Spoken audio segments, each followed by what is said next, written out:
Este es el primero de 4 encuentros que hemos organizado para celebrar, para conmemorar este aniversario tan especial del metodismo. Y le damos la bienvenida, una cálida bienvenida a nuestra hermana Inés Simeone, pastora y expresidenta de la Iglesia Metodista en el Uruguay. Bienvenida, Inés. Gracias. Es una alegría Gracias. que puedas estar en esta tarde con nosotros para tratar este tema mujer y metodismo. Y ahora le paso el micrófono a nuestra hermana Lucía Barros, como coordinadora de acción social de la pastoral educativa, que asume la moderación de este espacio. Bueno, gracias Jorge. Bienvenidos y bienvenidas. Para nosotros es un placer arrancar esta serie de charlas que nos propusimos para celebrar durante todo este mes. Y qué más importante que arrancar una charla trabajando sobre el rol de las mujeres y el metodismo, en un momento donde, bueno, además este confinamiento ha incrementado notoriamente las situaciones de violencia basada en género, y bueno, qué más importante de poder celebrar poniendo en agenda el enfoque de género, que es transversal a todo el proceso educativo, pero que nosotros desde la pastoral le hacemos fuerte hincapié. La idea de esto es tener un momento de exposición. Luego la idea es pedirles ahí que todos estén con los micrófonos apagados para que no haya interferencia y podamos escuchar y disfrutar de las palabras de Inés. Y también decirles que va a estar habilitado el chat, porque luego del momento de exposición vamos a tener un momento donde podamos hacer reflexiones, preguntas, compartir experiencias, y van a tener ahí 2 opciones. Uno, lo pueden hacer conversando luego de ese momento y pidiendo la palabra a través de levantar la manito, que no sé si saben cómo se hace, sino ahora los guiamos, o de lo contrario pueden ir escribiendo las preguntas y reflexiones en el chat, que yo luego las voy a ir leyendo para poder poner en común. Bueno, previo a darle la palabra a Inés, le doy la palabra a Mariela Soria, coordinadora de Educación Cristiana. Muchísimas gracias y espero que disfrutemos muchísimo de este espacio.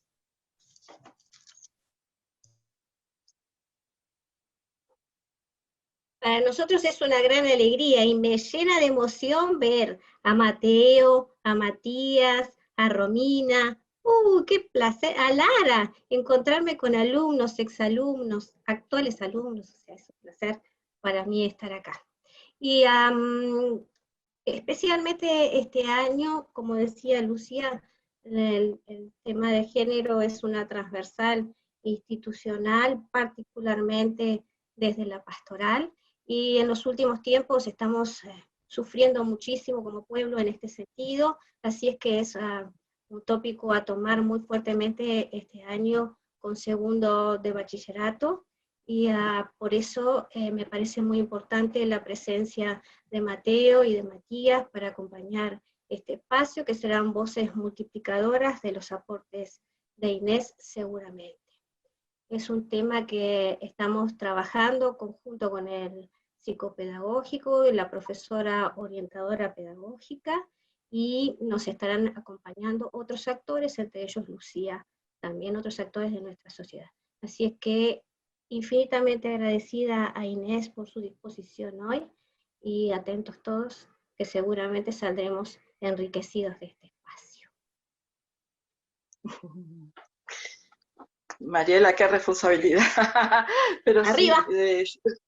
Sí, yo quiero agradecer primero la invitación, y segundo decir que no hay espacio mejor para mí que hablar a través de Crandon. Porque si algún día yo me puse a investigar y a escribir sobre el tema de las mujeres a partir de las relaciones de género, lo hice porque durante mi infancia y mi adolescencia en Crandon, justamente una de las cosas que yo aprendí era que las mujeres valíamos, que las mujeres teníamos dignidad y que teníamos que saber salir adelante y llevar adelante independientes de ser mujeres o no. O sea que esto lo aprendí en Crandon, y por eso me es tan grato este espacio.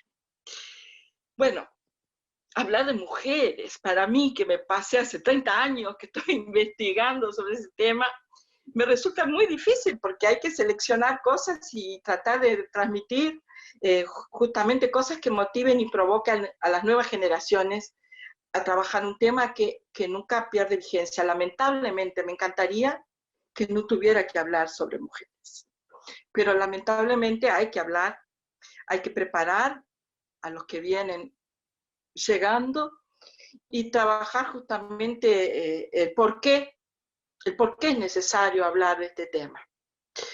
Y yo cuando preparé esto me hice, la primera pregunta que me hice, ¿por qué hablar de mujeres y su participación? ¿Por qué hacerlo? Porque muchas veces no nos encontramos a nosotras, las mujeres, en los relatos y acontecimientos considerados importantes a través de la historia. ¿Dónde estuvimos? ¿A dónde estábamos?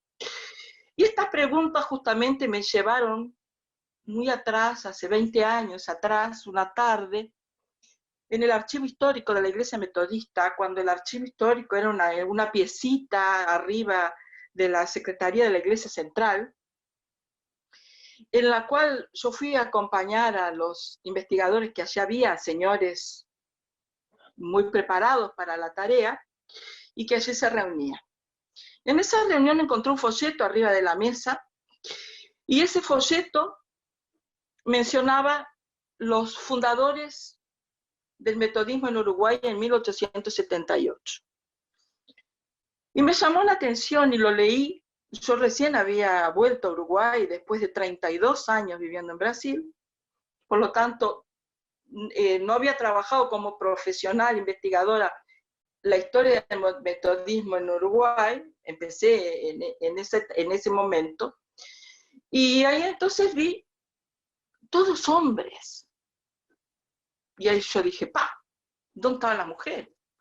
Entonces pregunté, eran todos hombres los que estaban alrededor de la mesa, y yo les pregunté, díganme, ¿no había mujeres en la fundación de la Iglesia Metodista en el Uruguay? Y la respuesta de ellos fue inmediata, fuerte, casi como diría, ¿qué nos venís a preguntar esto? Claro que no había mujeres, porque la Iglesia Metodista en Uruguay fue distinta que otras iglesias y nació a través de los hombres, no de las mujeres.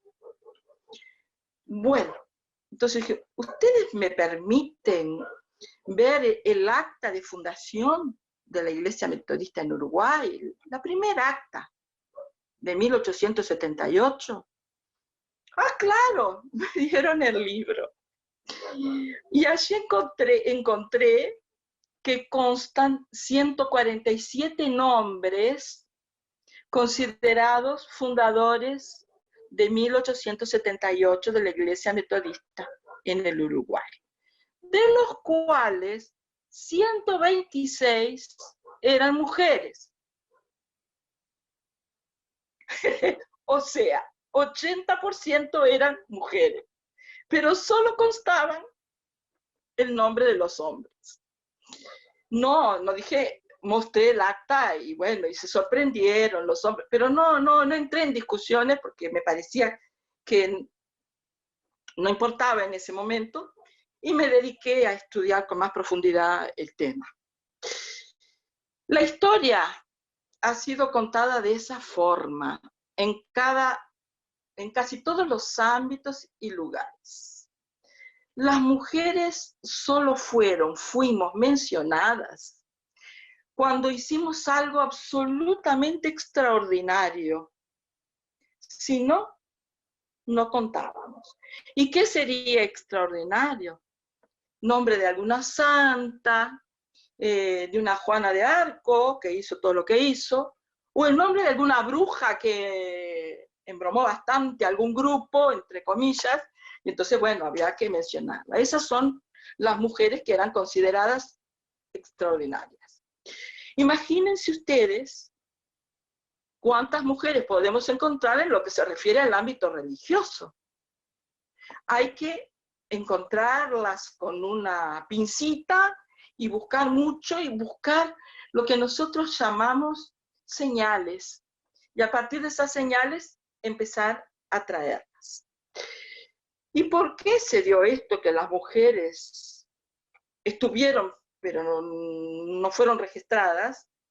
Bueno, y ahora hablo desde lo que es lo religioso, por una herencia religiosa cristiana patriarcal, por una tradición que mantuvo esa herencia patriarcal, por lecturas parciales desde la óptica dominadora masculina de los textos que fueron traducidos, interpretados y enseñados.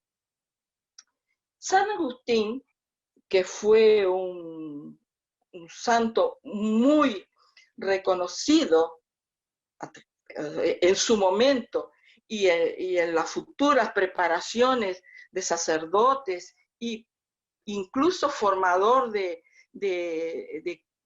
personas que formaron otras y llevaron estas ideas. Entonces, San Agustín, en el siglo V, dijo lo siguiente, voy a leer lo que dijo. Todo ser humano tiene un alma asexuada y un cuerpo sexuado. En el hombre, el cuerpo refleja el alma, lo que no sucede con la mujer. El hombre es plenamente imagen de Dios, pero no así la mujer, cuyo cuerpo constituye un obstáculo permanente al ejercicio de su razón. Inferior al hombre, la mujer le debe estar siempre sometida a él. Esto escribió San Agustín en el siglo V, y eso se enseñó a través de los tiempos en la iglesia oficial. Y la iglesia tenía la palabra final. Y la iglesia perseguía a quien no obedecía. Por lo tanto, las mujeres, ya desde el siglo IV, pero a partir del siglo V, empezaron a ser colocadas a un costado como personas que pensaban. Es como si no existieran. Esa idea de la mujer como inferior al hombre, sometida y obediente, fue alimentada, multiplicada y fortalecida desde el principio del cristianismo. Contrariamente, y esto lo quiero dejar muy claro, contrariamente a lo que sabemos que enseñó Jesús. Si nosotros vamos a los 4 evangelios, Mateo, Marcos, Lucas y Juan, nos encontramos que en el medio de un contexto en el cual la mujer no tenía valor, ni siquiera tenía derecho a sentarse en una mesa, en ese contexto Jesús valoró, las dignificó y además de eso les dio la palabra y les dio lugar. O sea, Jesús promocionó eso. Los que vinieron después e interpretaron los evangelios fueron cambiando y colocando a la mujer otra vez en el lugar de ser sometida. Cuando hablamos entonces de los orígenes del metodismo, hablamos en general de Juan Wesley, que fue el fundador, de sus ideas, de su mamá, Susana Wesley, su familia, sus seguidores, sus documentos, pero me parece fundamental y muy justo conocer también otras participaciones importantísimas y fundamentales para que el movimiento se consolidara y creciera a través de todos los lugares que lo hizo. Y en este caso, en el caso de hoy, la participación de las mujeres. Así como en el tiempo de Jesús, que yo lo llamo en este momento, voy a hablar del movimiento de Jesús, porque no nació una iglesia, nació un movimiento dentro de una religión que era la religión judía. Así como en el tiempo de Jesús, el movimiento de Jesús, las mujeres tuvieron una presencia y lugar importantes y que se fue desvaneciendo en la medida que se instaló la institución iglesia, y ahí entonces se instala una institución, se eligen autoridades, se instalan dogmas, se escriben leyes, y ahí entonces las mujeres empiezan a ser colocadas a un costado. Y lo mismo sucede con el movimiento metodista. Al nacer el movimiento metodista en una Inglaterra del siglo XVIII, la presencia de las mujeres, y esto es, no lo saqué de una galera, sino que está registrado en los documentos y en las estadísticas inglesas del siglo XVIII, 60% de las mujeres participaban del movimiento metodista. Y esto no significa que estuvieran registradas, o sea, se sabía que había 60% de mujeres. Cuando nace la iglesia metodista, eso se pierde. Y no porque las mujeres dejaran de estar, las mujeres siguieron estando, pero dejaron de estar registradas, de ser anotadas, de contar sus historias. ¿Qué fue lo que determinó, lo que hizo que 60% de las personas participantes del movimiento metodista naciente fueran mujeres? ¿Qué fue? ¿Por qué las mujeres se acercaron? Y ahí entonces tengo que contarles un poco del contexto. El siglo XVIII en Inglaterra fue tiempo de revolución industrial. Fue un tiempo de muchos cambios en todas las áreas de vida. En lo que se refiere a las mujeres específicamente, las mujeres alfabetizadas, que eran muy pocas y casi siempre ricas, este siglo XVIII fue un tiempo para reflexionar sobre sus derechos y empezar a abrir horizontes, empezar a cambiar sus vínculos con los hombres y con la sociedad. En lo que tiene que ver con los sectores empobrecidos de la población, y ahí las mujeres empobrecidas de esa población, ellas luchaban con muchas dificultades, tratando de descubrir nuevos espacios, y esos espacios los encontraron por medio de la participación en las sectas religiosas. Empezaron a nacer grupos religiosos que les permitían a las mujeres otra libertad que no tenían en la iglesia oficial. Y también, sumado a eso, empezaron a desarrollar estas mujeres empobrecidas una creencia en los derechos de la conciencia y en la igualdad espiritual. Y eso fue revolucionario. Las movió muchísimo. Y fue en medio de todos esos cambios que en 1738 nace el movimiento metodista. Nacieron lo que se conoció como sociedades metodistas. Y estas se multiplicaron principalmente entre los grupos empobrecidos, hombres y mujeres, de una Inglaterra que estaba en efervescencia total. Las mujeres se sentían, dentro de las sociedades, motivados por algunas de las características básicas del metodismo. ¿Qué era lo que tenían, o qué predicaba Juan Wesley? ¿Qué decía Juan Wesley? ¿Qué ofrecía Juan Wesley para que las mujeres se sintieran atraídas? Bueno, primero, organizó sociedades. Sociedades eran grupos grandes de personas que se dividían en clases y en grupos pequeños. Estos grupos eran de 12 personas y no eran mixtos. Había sociedades masculinas, clases masculinas y clases femeninas. Y esas clases y esas sociedades eran abiertas a quien realmente quisiera llegar y participar.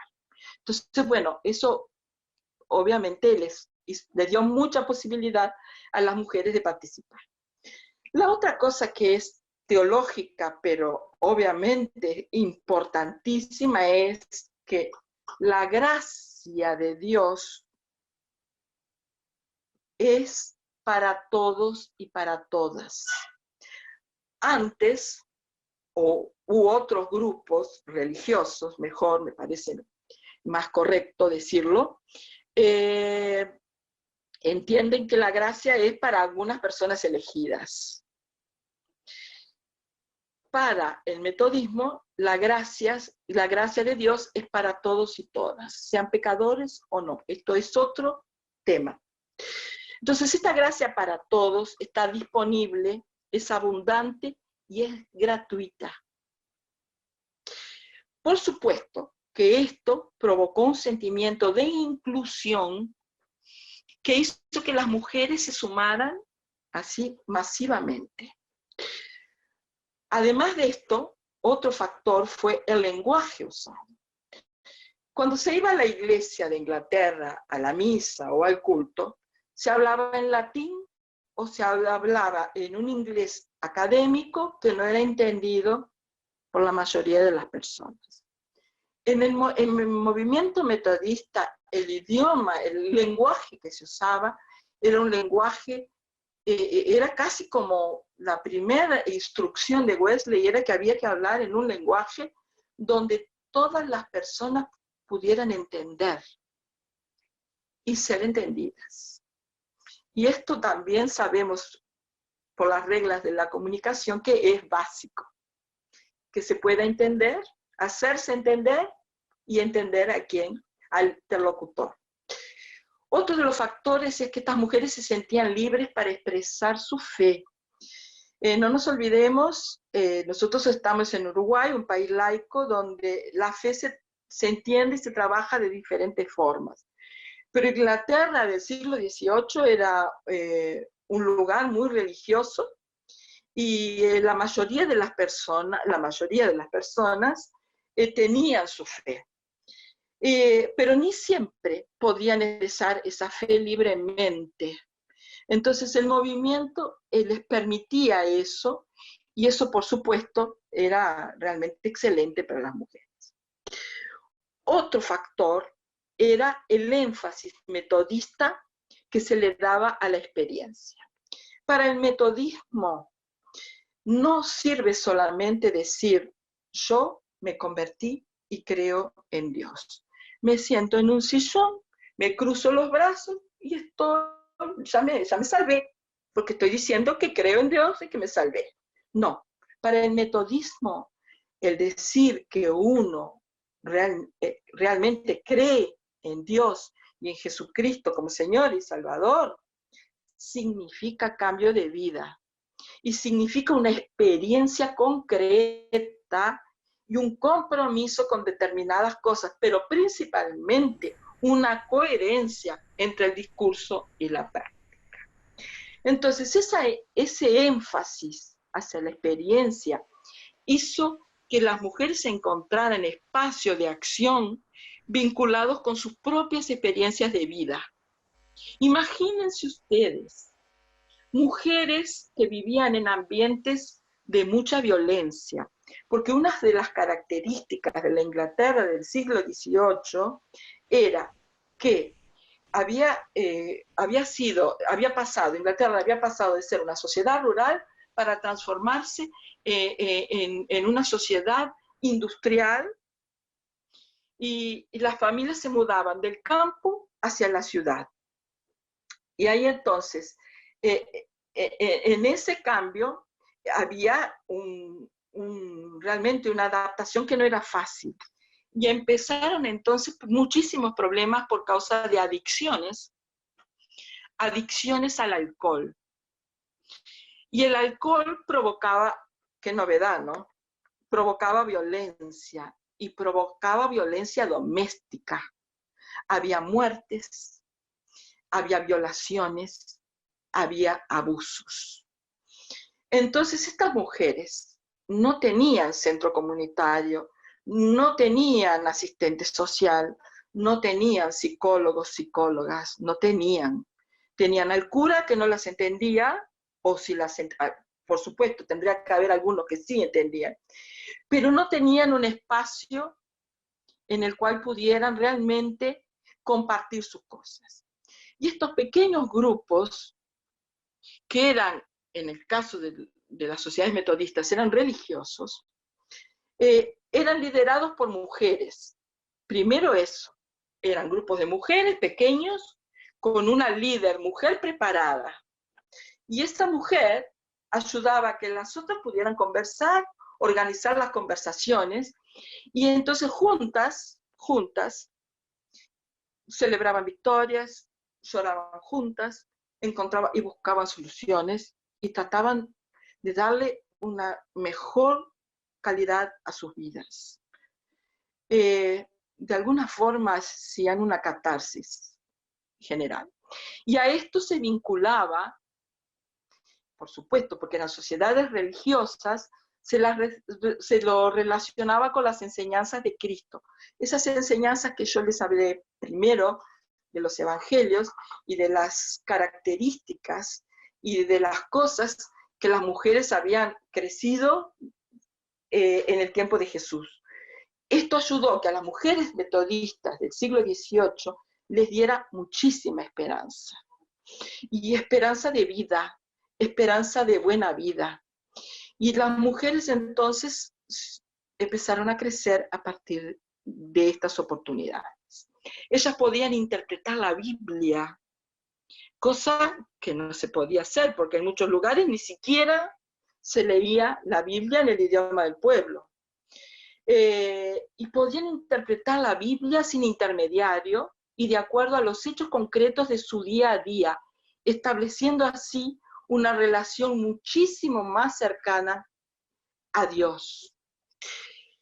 Esto fue una revolución, fue una cosa así impresionante, y de cada grupo nacieron nuevos grupos, porque no podían ser más de 12, entonces de esas 12 se preparaban bien y hacían 12 grupos diferentes, y así fue creciendo el movimiento hasta que realmente ultrapasó las fronteras de Inglaterra, Escocia, Irlanda, y de allí a otros lugares donde había colonias, hasta que obviamente llegó a América.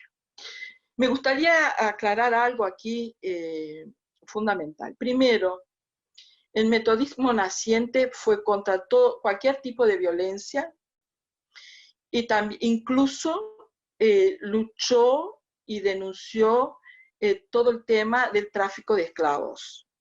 Esto en el siglo XVIII, en una Inglaterra que era quien comercializaba los esclavos. O sea, esto es un paréntesis en el medio de hablar de mujeres, también de toda una acción, no solamente en el medio de las mujeres, sino en el medio de situaciones realmente de falta de respeto con los derechos de las personas. Muchos de los grupos no religiosos de trabajadores y trabajadoras de principios del siglo XIX en Inglaterra fueron formados por personas que vinieron del movimiento metodista. Porque el énfasis en la educación y en la preparación de las personas hizo que obviamente muchas personas que en el primer momento no sabían leer ni escribir, terminaran formándose muy bien y desarrollando sus capacidades y que se hicieron líderes fuera del movimiento metodista. El movimiento metodista se transformó en iglesia en diciembre de 1784 en Estados Unidos. En Inglaterra se mantuvo como movimiento hasta que falleció Juan Wesley, su fundador, en 1791. En la conferencia de instalación de la Iglesia Metodista en Estados Unidos, se marcaron los énfasis de acción en lo que se refería a la educación, una educación bastante inclusiva para la época. Se condenó la esclavitud y se condenó, obviamente, el tráfico de esclavos. Estos puntos importantes determinaron acciones y también hicieron que después, más adelante, a mediados del siglo XIX, hubiera divisiones dentro del metodismo estadounidense por causa justamente de que no tener esclavos, educar en valores, por el tema de las mujeres, de la predicación, de los negros en el movimiento, en fin.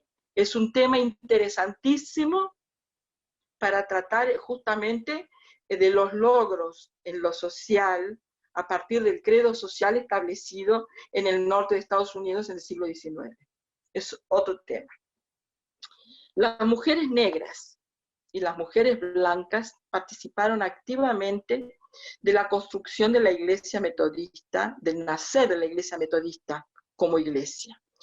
Ellas se ocupaban de todo lo referente a infraestructura y organización, y solo no participaban en las instancias de poder institucional, o sea, las reglas, las leyes, las dictaban ellos. Todo lo demás lo hacían ellas. Ellas atendían a los predicadores itinerantes, lavaban y cosían sus ropas. Dicen que los predicadores nunca se iban con las manos vacías. Un recambio de ropa, un caballo descansado y alimentado, el dinero necesario para pequeños gastos, etc. Importante marcar algo que nos tocó a nosotros también. Importante marcar el apoyo económico que ofrecieron las mujeres para construcción de templos, casas pastorales, escuelas primarias, universidades y centros de formación teológica. No solo en Estados Unidos, sino también en todos los lugares a los cuales fueron en misión. Y Crandon es un ejemplo de eso. Crandon recibió donaciones para construcción de su primer edificio de las mujeres organizadas en Estados Unidos. Solo de las mujeres organizadas en Estados Unidos. Y esto lo digo con mucha seguridad.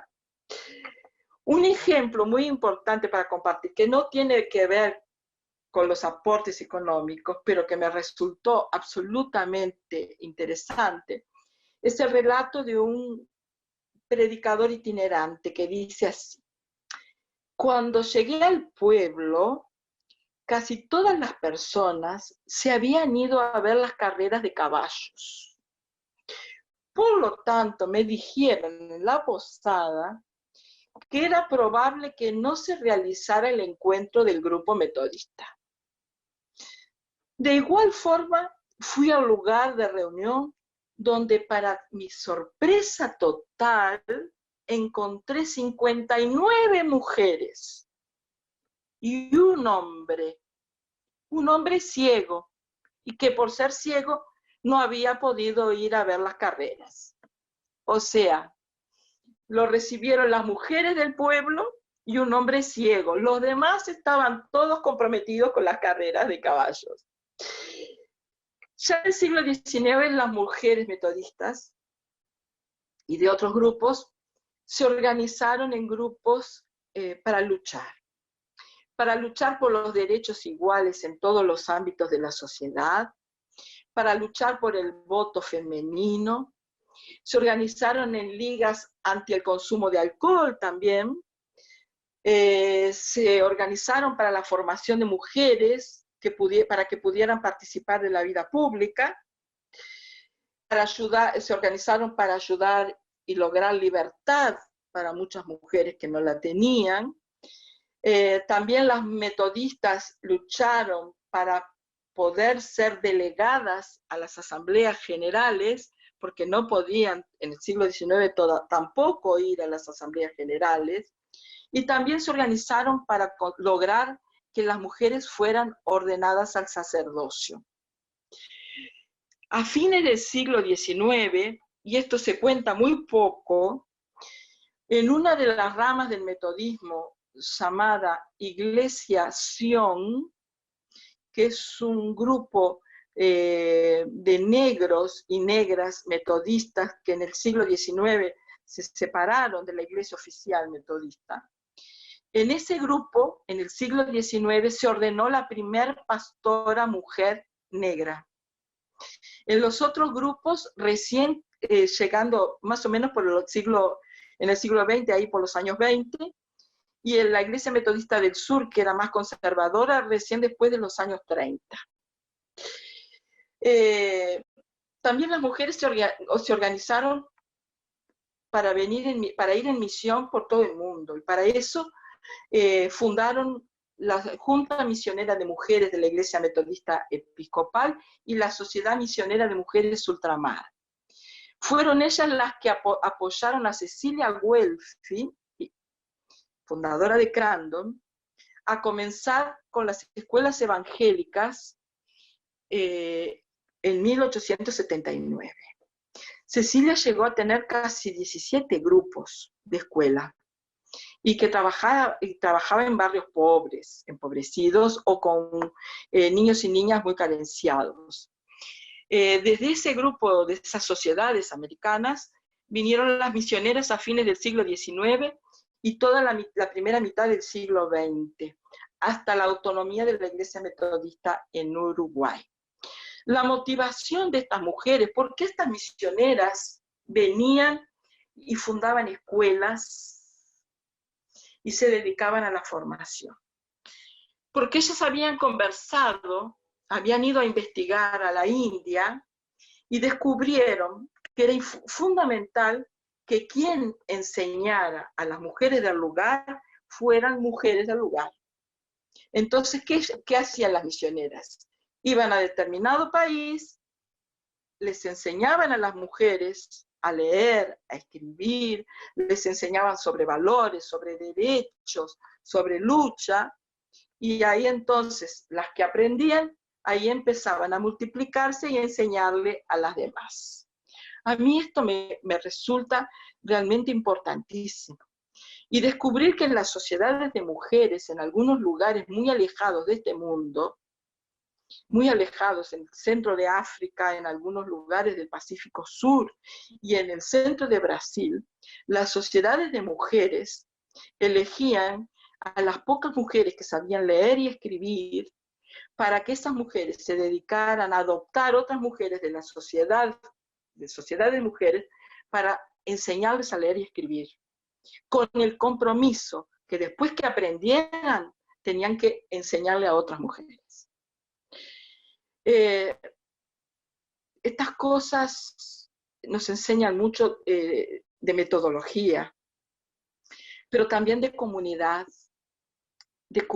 con derechos y de comunidades que luchan para una vida mejor.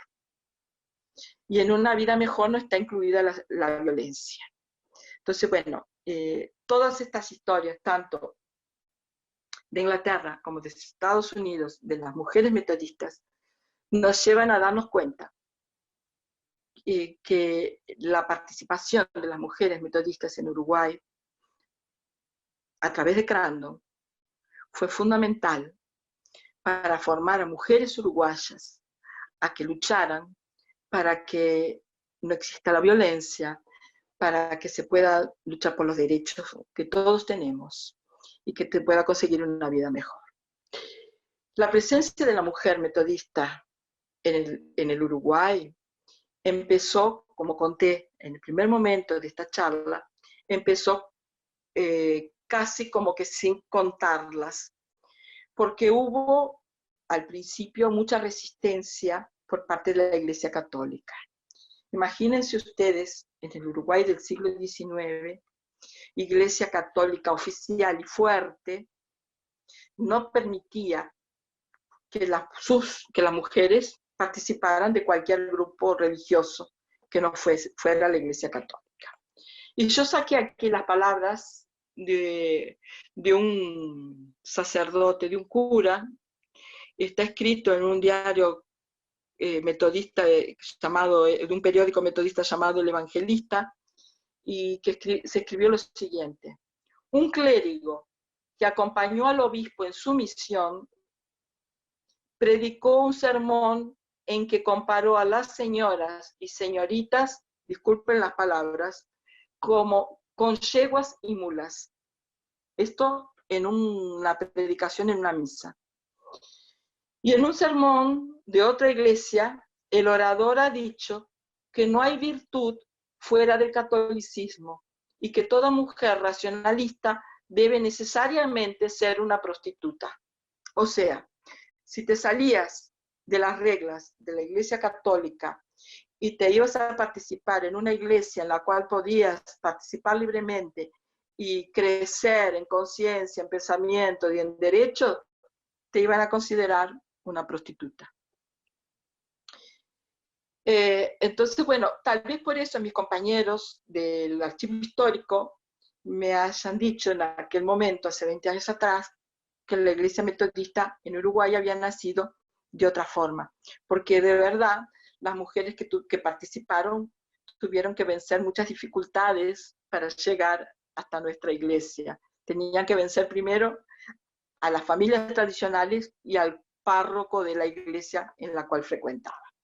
Y ya terminando, solo voy a dejarles, voy terminando y después ustedes me preguntan lo que quieran, porque si no me voy largo. Entonces, me gustaría solo mencionar algunos nombres. Primero, mi homenaje muy especial a la señorita Cecilia Guelfi, que realmente dedicó su vida y fue considerada una de las primeras misioneras nativas en estos parajes del Río de la Plata. Fue misionera de la Junta de Mujeres desde 1878 y falleció muy joven, pero fue maestra de maestras. Ella aplicó la metodología, enseñó a otras, y entre ellas le enseñó a una joven llamada Carmen Chacón, que había nacido en San Ramón y que fue con un misionero llamado Juan Correa y su familia, se fue a Porto Alegre y en 1885, y allí junto con la esposa de Juan Correa, y con Juan Correa fundó el Colegio Americano. Carmen tenía 17 años cuando hizo eso, nada más que 17 años, y trabajó 2 años de tal forma que se enfermó de tuberculosis y falleció, volvió a Uruguay y falleció en San Ramón. Pero realmente ejemplar, y también se murió a los 19 años y dejó alumnas que fueron preparando otras mujeres y que en Porto Alegre abrieron escuelas nocturnas para que las mujeres aprendieran a leer y escribir, porque el aprender a leer y escribir las iba a ayudar a tener una vida mejor. Y bueno, y ahí hubo comisiones de beneficencia desde 1877.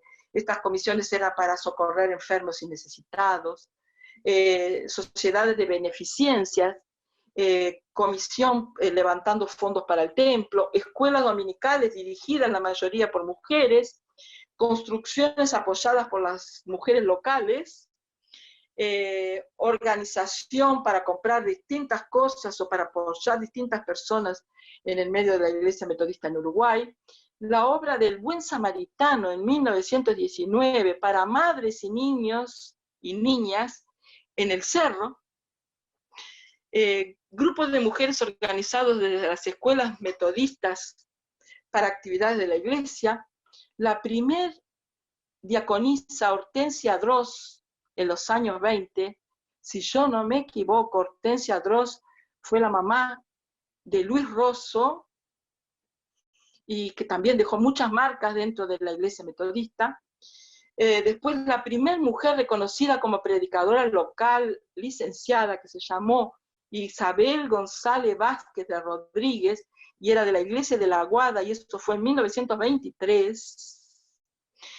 Participación de muchas mujeres metodistas en las comisiones organizadas para combatir la trata de blancas desde los años 30. La primera mujer ordenada presbítera en América Latina, la pastora Hilda Vence, en los años 60. La primera mujer laica presidente de una iglesia metodista nacional en el mundo, la profesora Margarita Grassi. Mujeres que marcaron nuestra historia, sin olvidarnos de Prudencia Castro, Violeta Caballero, quien, como yo, fue alumna de Crandon en los años 60, se acordará muy bien de Violeta Caballero, Violeta Briata, y muchísimas más participantes de las sociedades femeninas y servidoras, anónimas o no anónimas. Hay muchísimas. Y destaco que adentro de la Iglesia Metodista fue en el lugar donde primero se organizó un grupo para trabajar el tema de superación a la violencia, hace 20 años. Después el grupo pasó para otros grupos y creció de otra forma. pero los primeros pasos fueron dados dentro de grupos de la Iglesia Metodista. Es una linda historia de amor y servicio que tiene que ser contada y celebrada. Muchas y muchos de nosotros seguramente recordaremos mucho más mujeres en Crandon o en nuestra iglesia a quien queremos homenajear. Y ahora doy gracias a Dios por tanto servicio, por tanto amor y tanta dedicación. Muchas gracias. Gracias a ti, Inés. Muchas gracias por compartir todo esto. Entre tantas mujeres bellas, hace un ratito nos viene acompañando Blanca Cornero, que está al lado de Ebre, está por ahí también. Entre tantas mujeres bellas que cuenta nuestra iglesia, que ha dejado la vida en la educación cristiana de la iglesia. Sí. Bueno, era eso que tenía para compartir. Ahora preguntas, lo que quieran. Abrimos el espacio. Yo quería celebrar todas tus palabras, me quedo ahí con dos frases y quería compartir como una pequeña anécdota. Me quedo con una frase de esto de la historia que siempre ha sido contada por los varones, y esto de recuperar esas historias invisibles de todas las luchas de las mujeres a través de la historia, que se han quedado invisibles, soslayadas, con un montón de sacrificios, pero que sin duda han sido como puntos centrales para llegar hasta hoy. Y otra de las anécdotas, así como que quería comentar, es que siendo estudiante del colegio, obviamente mi familia nunca había tenido ningún vínculo con la iglesia metodista. Yo me empecé a vincular obviamente por todo el espacio de voluntariado y empecé a entender qué era esto, de entender el rol de las mujeres, y para mí fue central un día que Adolfo Tomé, que me mandaba a todos lados, ya egresada y en los primeros meses de estudiar trabajo social dentro de la facultad, me pidió si podía acompañar en Bella Unión el proyecto de piscicultura, un proyecto de peces. ¡Te tocó! Me tocó ir a aquel pueblo de 3 manzanas, donde la iglesia tenía un rol fundamental, pero de esos 5 días de inmersión en la comunidad y del pienso, de un trabajo muy de servicio, pero con una mirada de justicia social, que yo me sentí muy, muy parte, y dije, en definitiva, esta es la mirada de mundo que empiezo a compartir. Y termina esos 5 días de inmersión en ese pueblo, trabajando, en realidad porque puedan acceder a una alimentación de calidad, y eso todo lo que implicaba, y a un cuidado, y en eso termina con un culto que yo, no me acuerdo, Inés, si fuiste vos, no sé si estabas ahí, celebrando un culto en Artigas. En Yacaré. En Yacaré, estaba segura que eras vos, y cuando entré a la celebración, creo que era el primer culto así oficial, más allá de las celebraciones dentro del colegio, y vi que era una mujer que lo estaba dando, con un sermón y un discurso que dije, bueno, ¿y esto dónde estoy? Venía ya de 4 días de debatirme, repensarme en el medio de la nada, imagínense, sin celular, sin nada de todo eso que tenemos ahora. Estamos hablando del 2004, creo que Lara no sé si había nacido o estaba en eso, o en el día anterior, y yo en el medio de todo eso pensando, ¿y esta mirada de comunidad, de justicia social? Y termino esa experiencia con una celebración a cargo de una mujer predicando. Para mí fue de las cuestiones que más me marcaron en esto y me acuerdo que luego fueron largos debates, muy largos debates con Adolfo, especialmente, que me había mandado hasta allá, a Yacaré,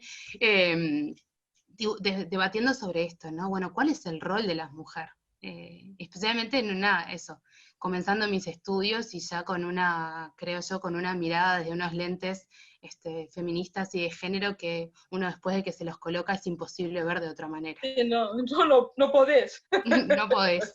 Entonces, todo pasa por eso. Eso, quería comentarlo porque estaba segura que era vos, y le pregunté a Jorge ahí por privado, ¿estoy segura que era Inés? Bueno, ya hace mucho tiempo eso, y bueno, quería agradecerte porque también eso significó un cambio y un momento... saberlo. Sí, un momento súper importante en mi vida. Así que nada, después de todo este preludio, no sé, palabras, abrimos el espacio de preguntas y reflexiones. Veo que Mateo está levantando la mano. Ro, vos lo podés desilenciar. Ahí va. Lu, yo lo que quería comentar es que hoy también con Mari y con la Pop, justo habíamos sacado un tema parecido a esto, y yo lo que dije fue que, por ejemplo, algo que hizo Jesús al principio con una mujer, fue como ignorarla porque pensaba que los varones importaban más, y para mí eso es incorrecto actualmente, porque en realidad para mí todos valemos lo mismo, y deberíamos como cambiar eso para que podamos vivir más, tipo, más en igualdad. Pues no me parece correcto que andemos ignorando las cosas. Muy bien, gracias, Mate. El gran cambio de Jesús ahí, ¿eh? Una doble conversión, ¿verdad? Con la mujer sirofenicia. Gracias, Mateo. Exactamente. ¿Alguien tiene ganas de hacer algún comentario, compartir, preguntas?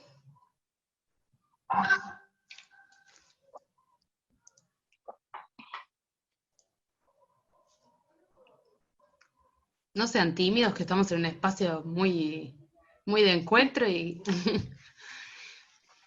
Bueno, quería agradecer a Inés, porque muchas cosas uno ya sabía, ya poquito, porque me acuerdo que ella siempre hablaba de metodismo, pero hay una profundidad muy grande con relación a la mujer, y quería agradecer muchísimo, Inés, por ese trabajo y esa abertura de la cabeza de uno, ¿no? Viendo todo eso. Muchas gracias.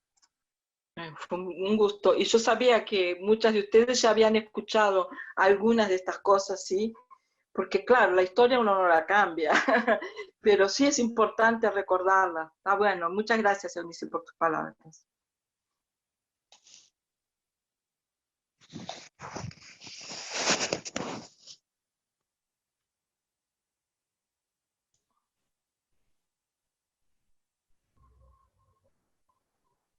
¿Puedo?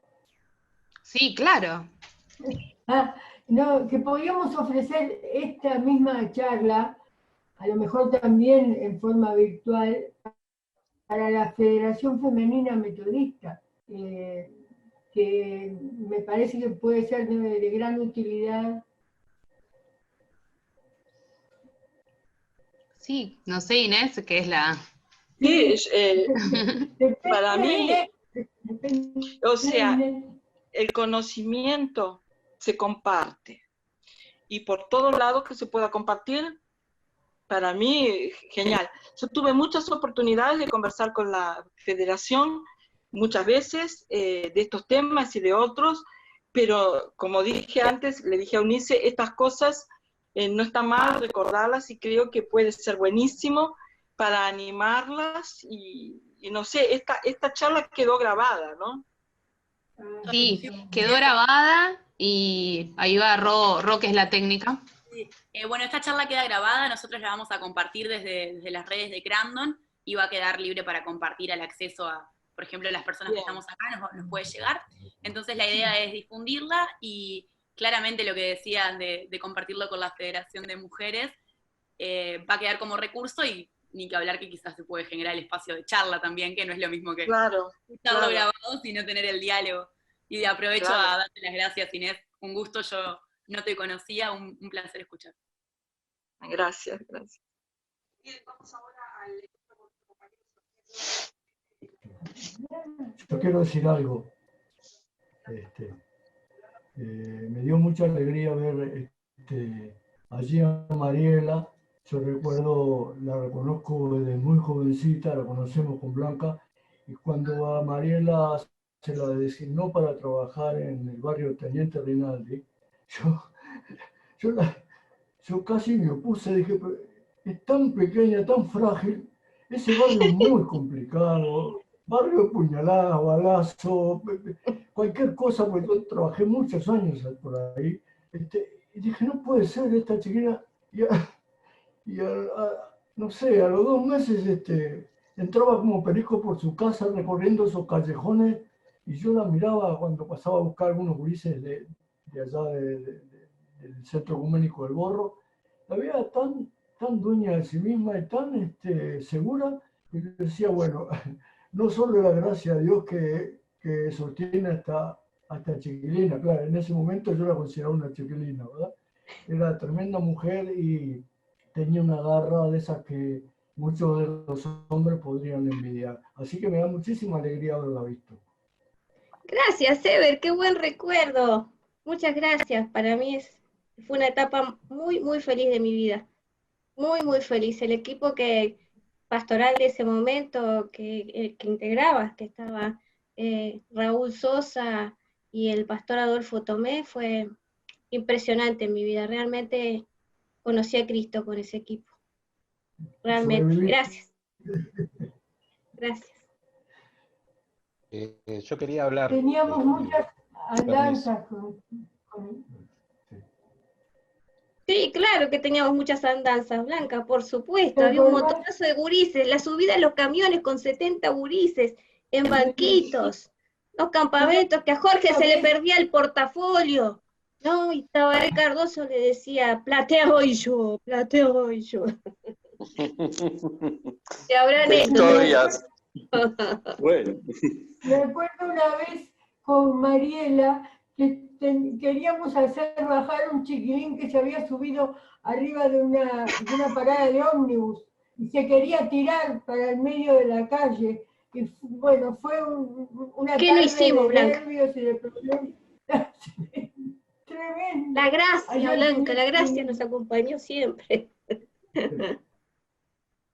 Qué lindos recuerdos. Rafael tenía ganas de decir algo, y yo antes de darle la palabra a Rafael quería leer algo que está poniendo acá en el chat Romina Pípolo.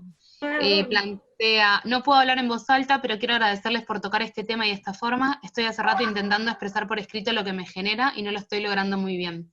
Pero a grandes rasgos es agradecimiento y confianza en que acompañar las luchas actuales de la Iglesia es fundamental.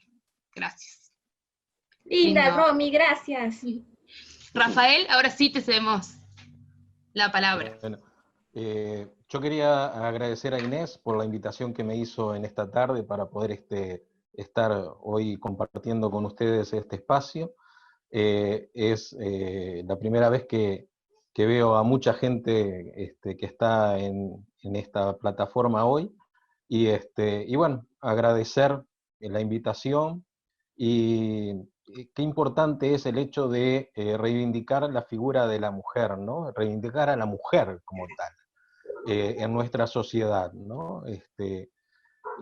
Algunas cosas, por ejemplo, que tiene que ver con la parte de los evangelios.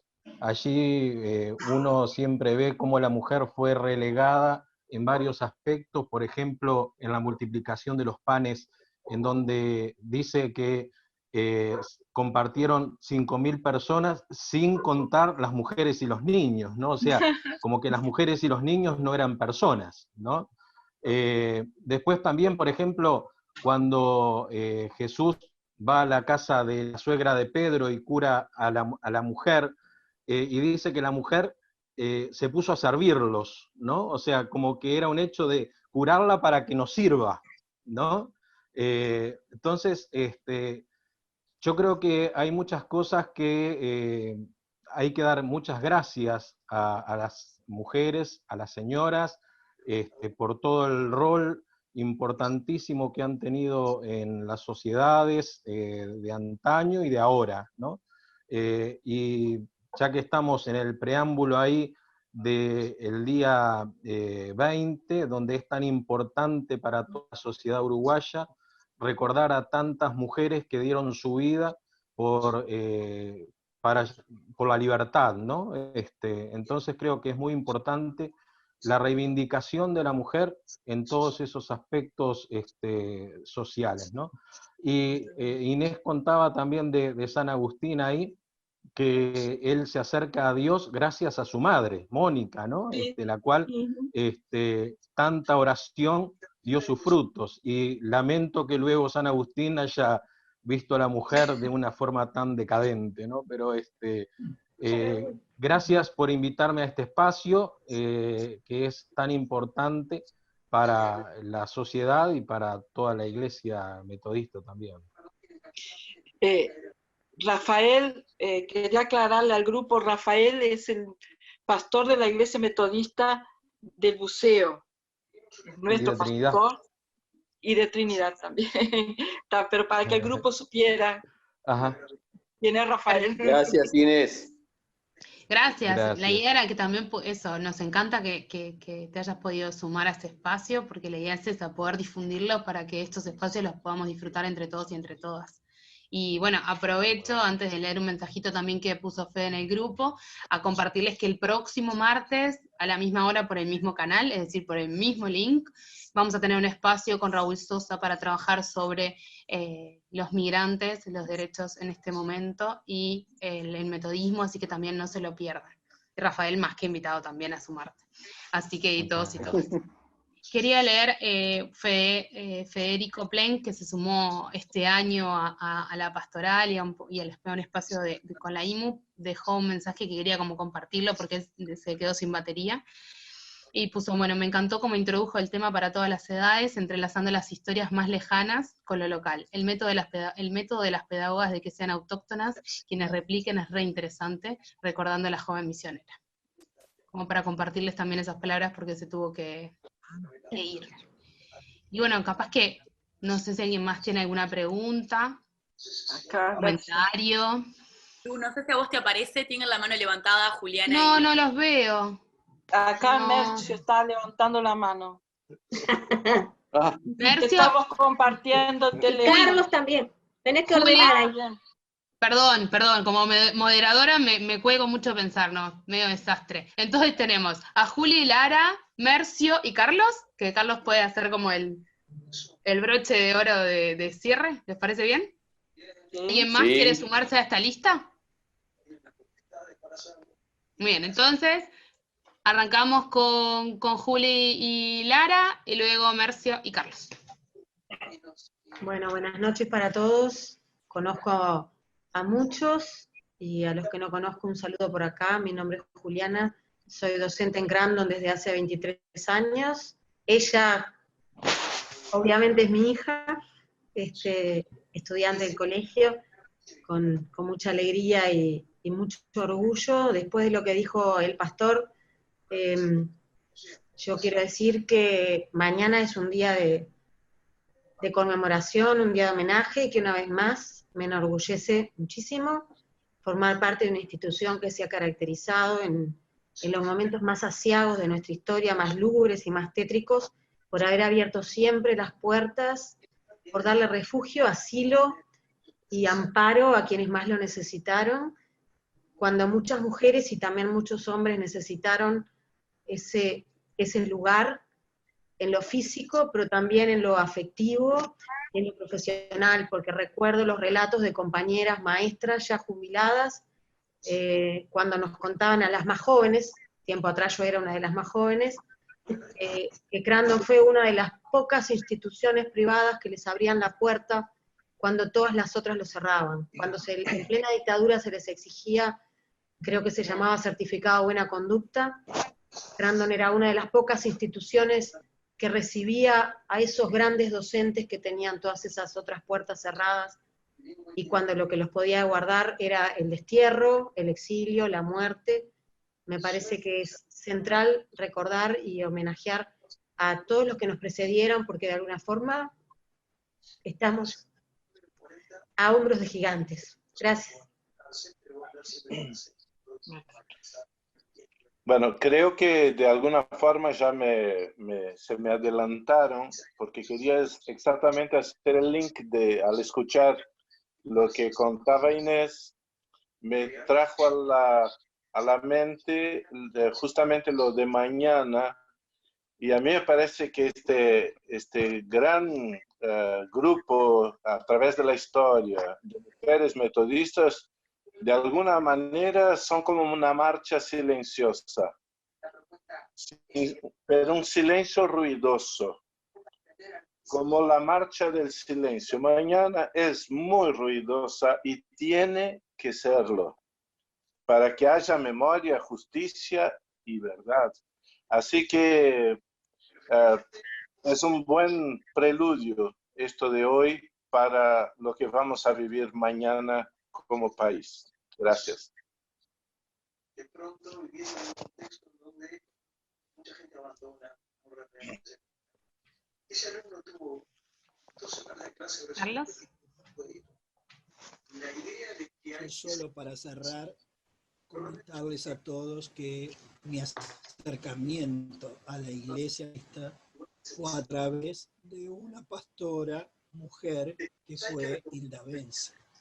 Cuando yo empecé a trabajar en Crandon en 1978, hace más de 40 años, Hilda Bence invitaba a los funcionarios que querían acompañarla a encuentros en la capilla a las 7:15 de la mañana.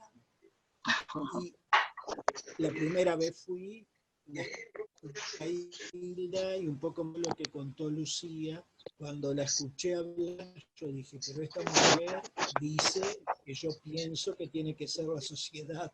Y ahí empecé a ir, cada vez que Hilda nos invitaba, y bueno, Hilda fue también después la pastora que me casó, o sea que esa mujer de la iglesia metodista tuvo un rol muy importante y fue gracias a ella que me acerqué a la iglesia. Simplemente para cerrar y agradecerte, Inés, por tus palabras, y un abrazo a Mercio, que la verdad que muchas ganas de verlos porque hace tiempo que no nos podemos ver. Sí, es cierto.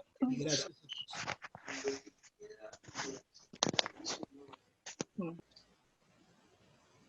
Bueno, después de estas palabras, nada, y además algo que traen colación estos sentimientos es que muchos de los que están acá han tenido, y muchas, una actividad muy fuerte por los derechos humanos. Entonces, para terminar, ni que hablar de los derechos de las mujeres, pero bueno, historias que también nos han llegado, como esto de pensar esto que decía Juliana, ¿no? De los predecesores, bueno, de los que hicieron el camino antes que nosotros y que seguimos andando gracias a ellos, así que nada, a ellos y a ellas, un gran saludo. Gracias a todos, no sé si Jorge quiere unas palabras, y si no, de verdad los esperamos el próximo martes para escuchar a Raúl Sosa y encontrarnos una vez más, y bueno, eso, y que mañana sea un espacio en silencio, pero muy ruidoso. Así que nada, les deseamos un fuerte término de martes, después de este fin de largo, y un abrazo apretado a todos y a todas. Gracias, gracias. Gracias Inés, gracias a todos por participar. Un bendecido 20 de mayo. Igualmente. Cuídense. Gracias. Nos vemos. Adiós. Gracias. Chao, chao. Hasta el martes. Gracias. Hasta el martes. Chao, chao, hasta el martes.